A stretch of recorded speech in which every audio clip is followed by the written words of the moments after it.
মিয়ানমারের ভূমিকম্পে ধ্বংসস্তূপের নিচে চাপা পড়াদের উদ্ধারে সর্বোচ্চ চেষ্টা চালাচ্ছেন উদ্ধারকর্মীরা।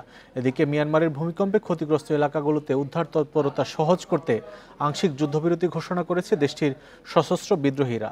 শনিবার রাতে এই ঘোষণা দেয় দেশটির জান্তা বিরোধী ছায়া সরকার।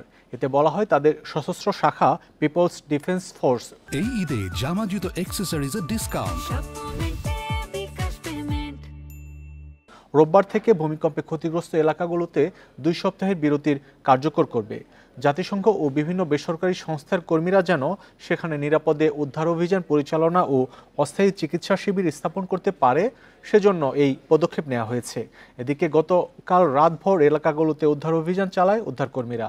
অনেক স্থানে ধ্বংসস্তূপের নিচে আটকে পড়াদের জীবিত থাকার সম্ভাবনা থাকায় তাদের সুরক্ষার এলাকাগুলোতে কোনো ভারী যন্ত্রপাতি ব্যবহার না করে খালি হাতে উদ্ধার অভিযান চালানো হচ্ছে।